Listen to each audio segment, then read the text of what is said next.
नमस्कार एवरीवन, मैं हूं सीए निशा शर्मा और अपनी प्रीवियस वीडियो को आज कंप्लीट करते हैं। हम कर रहे हैं chapter number 7 income tax bill 2025 set off और set off and carry forward of losses, जहां पर हमने सेक्शन 108 से 115 तक के सेक्शंस पढ़ लिए थे। आज बारी है सेक्शन 116 टू 120 कंप्लीट करने की। तो सबसे पहले आप अपनी स्क्रीन पर देखिए, आपको 116 जो यहाँ पर सेक्शन दिख रहा है, that is about treatment of accumulated losses and unabsorbed depreciation in amalgamation और demerger.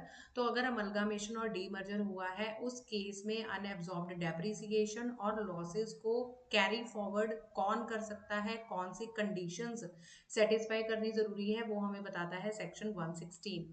Where there has been amalgamation of a company owing an industrial undertaking, एक ऐसी कंपनी जो कि इंडस्ट्रियल अंडरटेकिंग गो कर रही है। इंडस्ट्रियल अंडरटेकिंग का मतलब यहाँ पे ये है एनी एंटिटी जो मैन्युफैक्चरिंग और प्रोसेसिंग ऑफ गुड्स करती है, सॉफ्टवेयर बनाती है, माइनिंग का काम कर रही है, या जनरेशन और डिस्ट्रीब्यूशन ऑफ पावर और इलेक्ट्रिसिटी का काम कर रही है, तो ऐसी कंपनीज को इंडस्ट्रियल अंडरटेकिंग में रखा जाता है। और अ शिप और होटेल, यानी कि शिपिंग कंपनी है या होटेल कंपनी है, उसका अमलगामेशन हुआ है विद अनदर कंपनी, किसी और कंपनी के साथ, या और a banking company refer to in section 5C of banking regulation act, banking company amalgamate हो रही है विद अ स्पेसिफाइड बैंक। तीसरा है पब्लिक सेक्टर कंपनी, वन और मोर public sector company with one और मोर पब्लिक सेक्टर कंपनी, यानी कि public sector company amalgamate हो रही है पब्लिक सेक्टर कंपनी के साथ ही।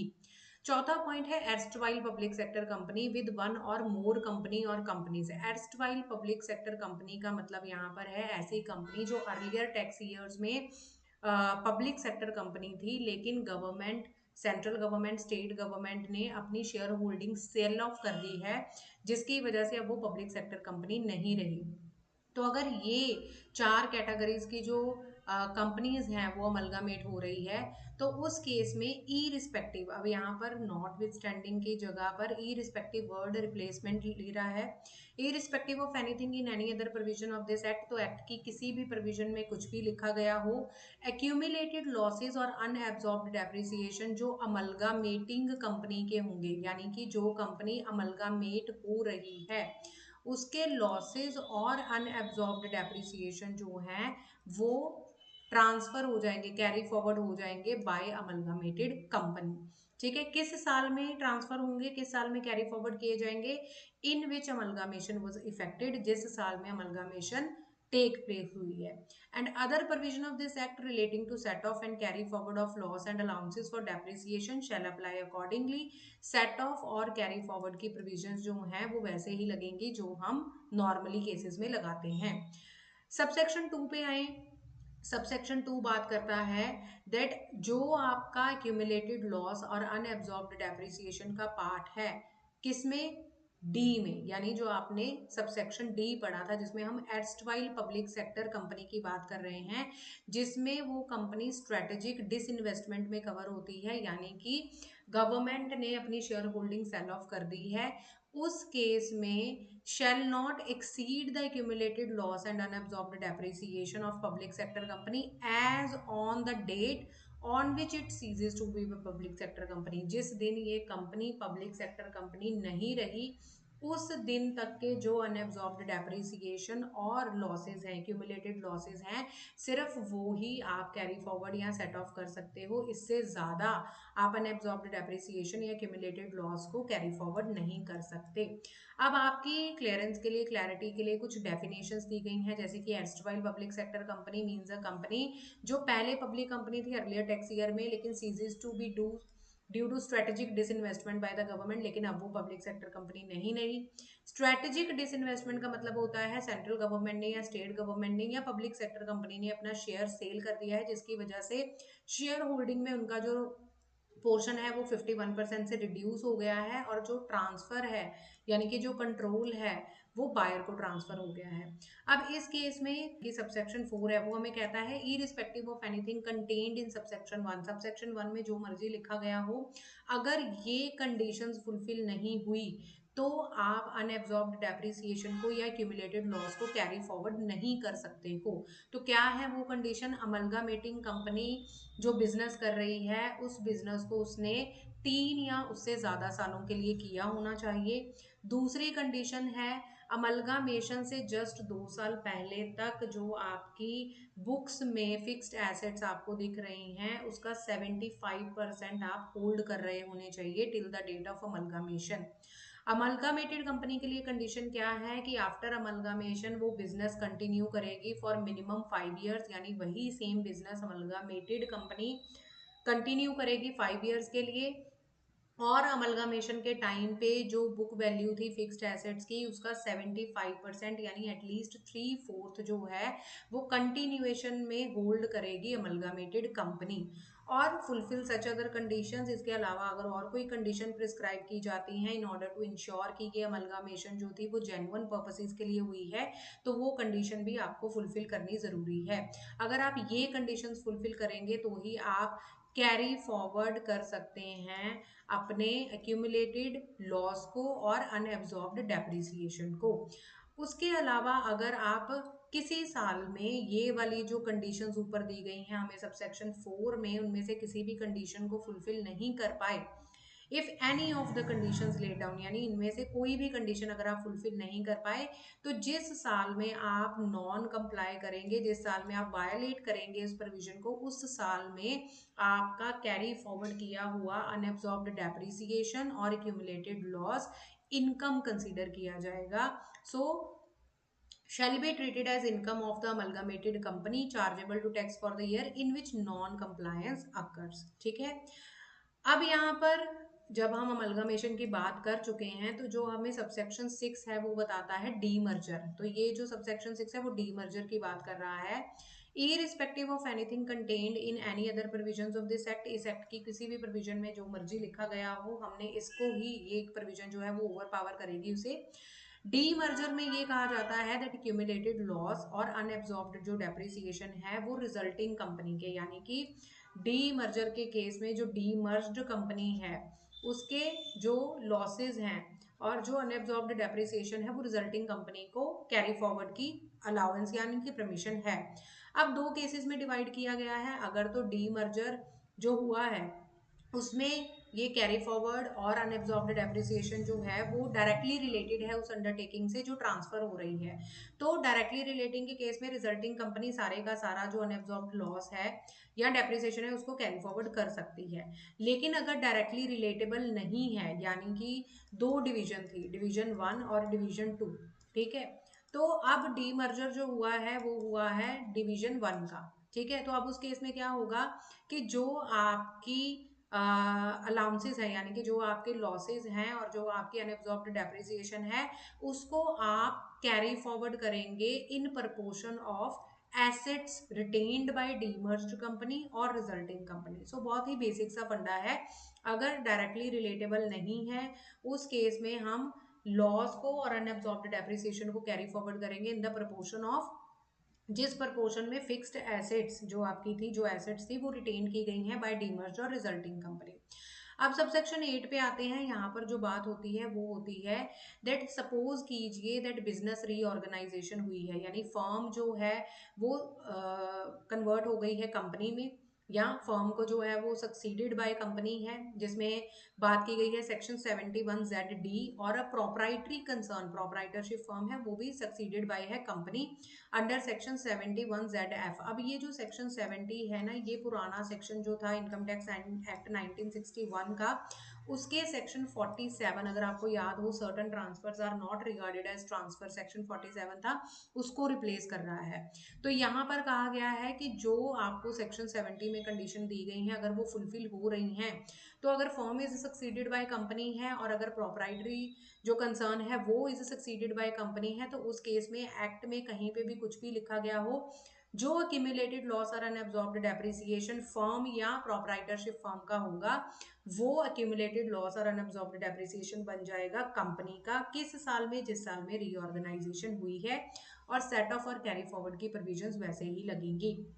अगर सेक्शन 70 में दी गई कंडीशंस को आप फुलफिल नहीं करते तो in the year of non compliance वो कंपनी की इनकम बन जाएगी। कितना अमाउंट? जितना अमाउंट आप सेट ऑफ लॉस और अलाउंस ऑफ डेप्रिसिएशन का क्लेम कर चुके हैं अपनी बुक्स में। अब उसके बाद आ गया रीऑर्गेनाइजेशन जब हो रही है प्राइवेट कंपनी की, ठीक है। If there has been reorganisation of business where by a private company, एक प्राइवेट कंपनी या अनलिस्टेड पब्लिक कंपनी जो है वो सक्सीड की गई है बाय एलएलपी, ठीक है। तो आप कह सकते हैं कि इन केस प्राइवेट कंपनी या अनलिस्टेड पब्लिक कंपनी, इनको सक्सीड मतलब ये किसने ली है आगे, एलएलपी ने, एलएलपी बन गई है यानी कि ये। तो fulfilling the condition laid down in section 71 ZE, again ये जो एलएलपी की प्रोविजन है वो 71 ZE में दी गई है। तो प्रोविजन एक्ट में कहीं पे भी कुछ भी लिखा गया हो, अक्यूमुलेटेड लॉस और अनअब्जॉर्ब्ड डेप्रिसिएशन जो प्रीडिसेसर कंपनी के थे वही अनएब्जॉर्ब्ड डेप्रिसिएशन और लॉस बन जाएंगे सक्सेसर एलएलपी के। अगर 71 ZE में कोई प्रोविजन दी गई है और वो सेटिस्फाइड नहीं हुई तो सक्सेसर एलएलपी का इनकम कंसिडर किया जाएगा उस साल में जिस साल में कंप्लायंस नहीं हुई यानी कि कंडीशंस वायलेट हुई हैं। अब यहाँ पर आपके क्लैरिटी के लिए कुछ डेफिनेशंस दे दी गई हैं अमलगामेशन की। और ये जो सबसेक्शन 12 है ये one of the important subsection है जिसमें ये कहा गया है दैट आप कैरी फॉरवर्ड कर सकते हैं ओनली अप टू 8 ईयर्स। अब 8 ईयर्स में ये चीज़ को क्लैरिफाई किया गया था लास्ट जो बजट आया था उसमें, दैट 8 ईयर्स का मतलब है कि पूरे 8 ईयर्स, यानी कि अगर इस सॉर्ट यहाँ पे इस पॉइंट में अगर आपकी अमलगामेशन हुई है तो अगर आपकी अमलगामेशन यहाँ पे हुई है और ये था लॉस 2021-22 का, तो अमलगामेटेड कंपनी जो है वो ये आप सपोज कर लीजिए ये 25-26 में, यहाँ पे हम फाइनेंशियल ईयर की बात कर रहे हैं, अमलगामेशन हुई है तो 21-22 से लेके 25-26 का जो लॉस होगा या अनएब्जॉर्ब्ड डेप्रिसिएशन होगी वो अमलगामेटिंग कंपनी जो है वो सेट ऑफ या कैरी फॉरवर्ड करेगी। और इसके बाद 25-26 के बाद जितने साल बचेंगे, अब देखिए 21-2, 22-3, 23, 24, 24, 25 और 25-26 5 साल जो 5 ईयर्स है वो बेनिफिट ले चुकी है अमलगामेटेड कंपनी। तो रिमेनिंग जो 3 ईयर्स हैं उसका बेनिफिट जो है कैरी फॉरवर्ड का वो मिलेगा अमलगामेटेड कंपनी को। तो अमलगामेटेड कंपनी को फ्रेश 8 ईयर्स का बेनिफिट नहीं दिया गया है, यहाँ पर लिखा गया है immediately succeeding the tax year for which such loss was first computed for the original predecessor entity। so original predecessor entity ने जब फर्स्ट टाइम ये लॉस कंप्यूट किया था तब से 8 साल, ठीक है। तो यहाँ पर फ्रेश 8 ईयर्स जो हैं वो अमलगामेटेड कंपनी को नहीं मिलेंगे। अमलगामेशन के केस में टोटल आपके 8 सालों का बेनिफिट जो कैरी फॉरवर्ड का है वो मिलेगा। अब यहाँ पे हम आ जाते हैं सेक्शन 117 पे। सेक्शन 117 बात करता है अमलगामेशन इन सर्टन केसेस। अब वो सर्टन केसेस में बेसिकली बैंकिंग और इंश्योरेंस की बात की गई है, ठीक है। तो ये जो सेक्शन 117 है ये बात करता है बैंकिंग और इंश्योरेंस के अमलगामेशन की। irrespective of anything contained in 26A to C और सेक्शन 116 में जो मर्जी लिखा गया हो उसको हम ओवर पावर कर रहे हैं। कौन? सेक्शन 117 क्या कहता है? If there is an amalgamation of one और मोर बैंकिंग कंपनी, एक बैंकिंग कंपनी अमलगामेट हो रही है किसके साथ? With any other banking institution under scheme sanctioned and brought into force by central government under section 45 subsection 7 of banking regulation act. इस scheme में अगर एक banking company another banking institution के साथ अमलगामेट हो रही है। दूसरा, वन और more banking company with any other banking institution और कंपनी किसी भी बैंकिंग इंस्टीट्यूशन या कंपनी के साथ अमलगामेट हो रही है फॉलोइंग अ स्ट्रेटेजिक डिसइन्वेस्टमेंट, जिसकी डेफिनेशन हमने ऊपर पढ़ी थी। स्ट्रेटेजिक डिसइन्वेस्टमेंट, यहाँ पर गवर्नमेंट अपना शेयर होल्डिंग सेल कर देती है और 51% से नीचे शेयर होल्डिंग आ जाती है इन टोटल। वेयर वन और more banking company with one और मोर कॉरस्पॉन्डिंग न्यू बैंक या बैंक्स के साथ अमलगामेशन हो रही है, या बैंकिंग कंपनी की अमलगामेशन हो रही है विद वन और मोर गवर्नमेंट कंपनी और कंपनीज, तो गवर्नमेंट कंपनी के साथ अमलगामेशन हो रही है तो उस केस में जो अमलगामेटिंग बैंकिंग कंपनी है उसके क्यूमुलेटेड लॉस और अनएब्जॉर्ब्ड डेप्रिसिएशन बन जाएंगे अमलगामेटेड गवर्नमेंट कंपनी के, कॉरस्पॉन्डेंट न्यू बैंक्स के, या फिर एनी अदर बैंकिंग कंपनी के जो हम ऊपर पढ़ चुके हैं। और किस साल में? जिस साल में ये अमलगामेशन जो है वो ब्रॉट इनटू फोर्स आई थी। और जितनी भी प्रोविजन सेट ऑफ और कैरी फॉरवर्ड से रिलेटेड है वो कंटिन्यूएशन में चलेंगी। अब यहाँ पर अगेन ये जो सबसेक्शन 2 है 117 का, ये डील करता है 8 ईयर वाले कंसेप्ट के साथ। तो ये कंसेप्ट वही चलेगा। 8 ईयर का मतलब है इन एग्रीगेट 8 ईयर्स। तो जब अमलगामेशन हुआ उस साल से आगे 8 साल नहीं कंसिडर करेंगे, हम कंसिडर करेंगे 8 years from the year when loss was first computed. तो अब यहाँ पर जो एक चीज, ये जो डेफिनेशंस हैं वो सारी वही रहेंगे जो हमने सेक्शन 116 में पढ़ी थी। अब आ जाते हैं हम सेक्शन 118 में। अगेन सेक्शन 118 में बात की गई है when there is reorganisation of cooperative bank, यानी कि एक अमलगामेशन, अमलगामेटिंग कोऑपरेटिव बैंक है और एक अमलगामेटेड कोऑपरेटिव बैंक है। अमलगामेशन हुई है किसकी? कोऑपरेटिव बैंक की। अगेन सेम प्रोविजंस, जो अमलगामेटिंग कोऑपरेटिव बैंक का लॉस और अनअब्सॉर्ब्ड डेप्रिसिएशन होगा प्रीडिसेसर कोऑपरेटिव बैंक का, वही सक्सेसर कोऑपरेटिव बैंक का लॉस बन जाएगा। लेकिन अगर डीमर्जर हुआ है तो डीमर्जर के केस में अगर डायरेक्टली एट्रीब्यूटेबल है अगेन, तो पूरे का पूरा लॉस और डेप्रिसिएशन कैरी फॉरवर्ड और सेट ऑफ किया जाएगा जो सक्सेसर कोऑपरेटिव बैंक है उसकी इनकम के अगेंस्ट। लेकिन अगर डायरेक्टली एट्रीब्यूटेबल नहीं है अंडरटेकिंग जो ट्रांसफर कर रहे हैं, तो उस केस में लॉस और डेप्रिसिएशन पहले अपोर्शन किए जाएंगे डीमर्ज्ड कोऑपरेटिव बैंक और रिजल्टिंग कोऑपरेटिव बैंक के बीच में, उसी प्रपोर्शन में जिस पोर्शन में एसेट्स रिटेन की गई हैं बाय डीमर्ज्ड कोऑपरेटिव बैंक और रिजल्टिंग कोऑपरेटिव बैंक। अब इसके बाद आ जाता है क्यूमुलेटेड लॉस। आप कैरी फॉरवर्ड कर सकते हैं अगेन फॉर 8 ईयर्स। और 8 ईयर कौन से? In which loss was first computed in the hand of predecessor in business, यानी कि प्रीडिसेसर कोऑपरेटिव बैंक ने जब लॉस फर्स्टली कंप्यूट किया था तब से 8 साल, इन एग्रीगेट 8 ईयर। लेकिन कुछ कंडीशंस जो हैं सेटिस्फाई करनी जरूरी है। ये वही कंडीशन है जो हमने सेक्शन 116 में पढ़ी थी, जहां पर कंपनीज अमलगामेट हो रही थी। तो प्रीडिसेसर कोऑपरेटिव बैंक कम से कम 3 सालों के लिए, 3 या 3 से ज्यादा सालों के लिए यही बिजनेस कर रहा होना चाहिए। At least 3/4 of the book value of fixed asset as on date of business reorganisation, जिस दिन ये अमलगामेशन या डीमर्जर हुआ है उस दिन at least 75% of book value of fixed asset आपके पास होनी चाहिए continuously for 2 year before to the date of business organisation. यानी कि जिस दिन बिजनेस रीऑर्गेनाइजेशन हुआ है आप अपनी एसेट्स का 75% जो है बुक वैल्यू का फिक्स्ड एसेट का वो होल्ड कर रहे होने चाहिए। सक्सेसर कोऑपरेटिव बैंक एटलीस्ट 75% जो फिक्स्ड एसेट्स मिली हैं ड्यूरिंग दिस रीऑर्गेनाइजेशन, उन फिक्स्ड एसेट्स की बुक वैल्यू का 75% 5 सालों तक, मिनिमम 5 सालों तक अपने पास रखेगा और प्रीडिसेसर कोऑपरेटिव बैंक के बिजनेस को मिनिमम 5 सालों तक कंटिन्यू करेगा।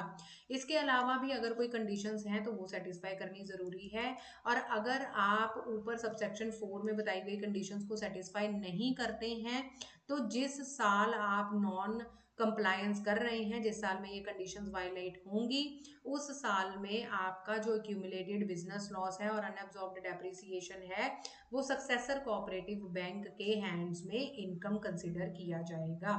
अब यहाँ पर एक जो ये सबसेक्शन 7 है ये बात करता है the period commencing from beginning of tax year and ending on the date immediately preceding the date of business reorganization, and period commencing from the date of such business reorganization and ending with the tax year shall be deemed to be two different tax years for the purpose of set off and carry forward of loss and allowances of depreciation। तो ये जो subsection है ये सिर्फ cooperative bank के case में insert किया गया है, जिसमें ये बताया गया है कि जब आपका बिजनेस शुरू हुआ था, प्रीडिसेसर कोऑपरेटिव बैंक का बिजनेस जो शुरू हुआ था, तब से लेके बिजनेस रीऑर्गेनाइजेशन की डेट तक का जो लॉस होगा वो सेट ऑफ कौन करेगा?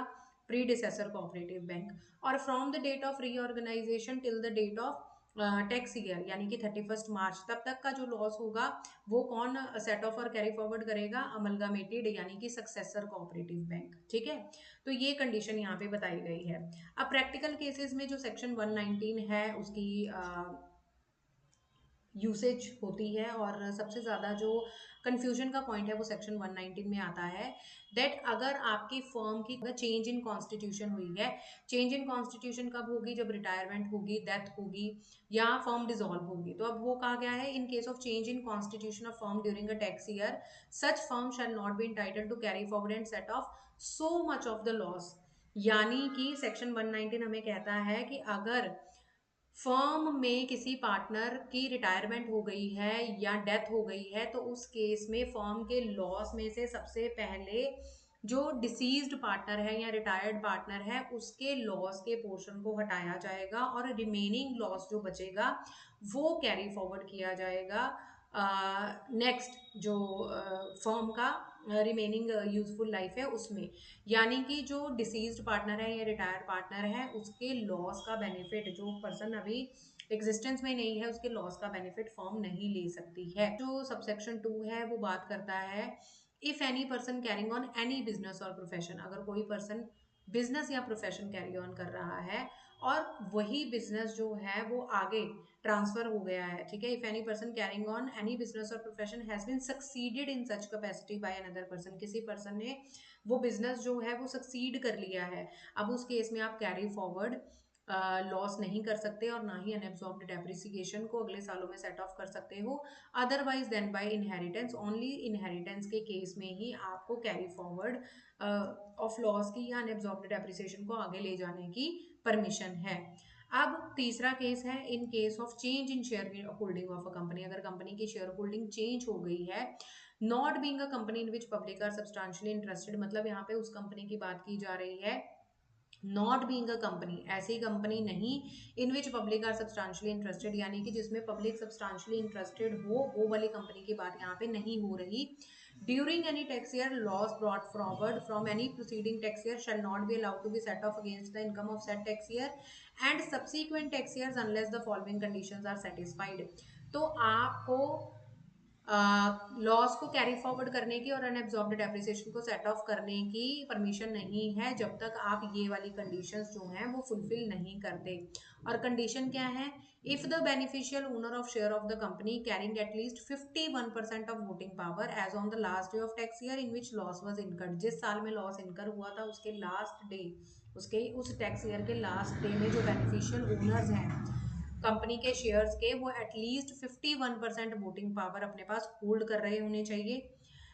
shall continue to be the beneficial owner of sharing at least 50% of voting power on the last day of tax year in which such change in shareholding takes place, जिस साल में share holding में change आया है जो beneficial owner 51% voting power अपने पास hold कर रहे थे वही बेनिफिशियल ओनर कंटिन्यूएशन में होने चाहिए जिस साल में शेयर होल्डिंग में चेंज आया है।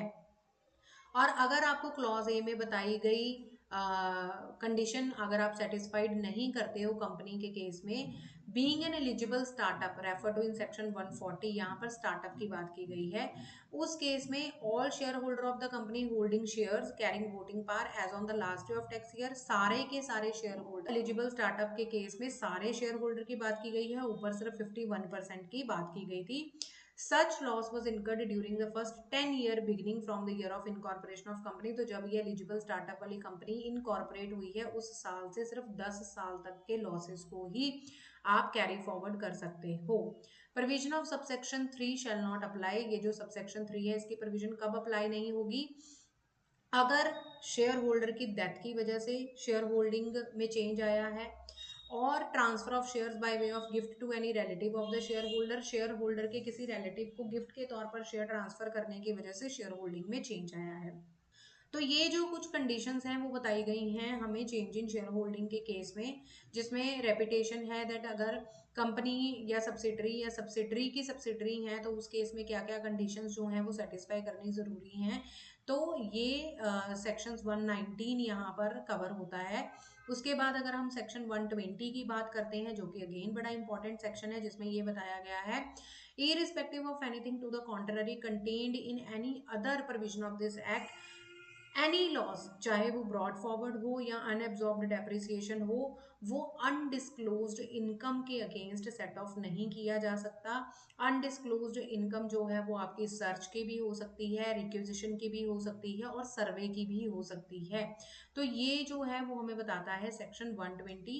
तो आपको यहाँ पे जो सेक्शन देखने को मिल रहे हैं सेक्शन 247 और पहले जो रिक्विजिशन का और सर्वे का सेक्शन 132 133 ए था वो भी चेंज करके अब 247 248 253 की कैटेगरी में डाल दिए गए हैं। Irrespective of anything contained in this chapter, no laws which has been determined in pursuance of return filed under section 263 subsection 1 shall be carry forward and set off under section this। अगर आपको याद होगा, अगर आप मेरी previous video पे ध्यान देंगे तो ये सेक्शन 111, 111(2), 112(1), 113(2), 114(2) और 115(1 कौन से सेक्शन है जिसपे हम कैरी फॉरवर्ड एंड अनअब्जॉर्ब्ड डेप्रिसिएशन की बात करते हैं। किनके केसेस में? इनकम फ्रॉम हाउस प्रॉपर्टी के केस में कैरी फॉरवर्ड की बात की गई है। Capital gain, PGBP, speculation, specified activities, specified businesses. तो इस पैराग्राफ में ये कहा गया है कि अगर आपने रिटर्न अपनी टाइमली फाइल नहीं की है, अब रिटर्न का जो टाइम लिमिट है वो क्या था, अब प्रीवियस सेक्शन में 139 बताया गया था, लेकिन यहाँ पर क्या है 263। यानी कि अगर आप विद इन टाइम लिमिट अपनी रिटर्न फाइल नहीं कर पाए हैं तो ये वाले लॉसेस आप कैरी फॉरवर्ड नहीं कर पाएंगे, चाहे इस चैप्टर के किसी भी सेक्शन में कुछ भी क्यों ना लिखा गया हो। तो बेसिकली सिर्फ हाउस प्रॉपर्टी को छोड़ के इनकम फ्रॉम हाउस प्रॉपर्टी का लॉस आप कैरी फॉरवर्ड कर सकते हो, इवन इफ अगर आपने रिटर्न टाइमली फाइल नहीं की। हाउस प्रॉपर्टी को छोड़ के बाकी सारे लॉसेस को सेट ऑफ और कैरी फॉरवर्ड करने के लिए नेक्स्ट ईयर में आपको जरूरी है कि आप अपनी रिटर्न को टाइमली फाइल करें, जो बताई गई है section 263 subsection 1 of income tax act, income tax bill 2025। So with this I will be winding up this video and नई वीडियो के साथ बहुत जल्दी हाजिर होंगी। Till then keep learning, keep growing with Shreeji tax solution. नमस्कार।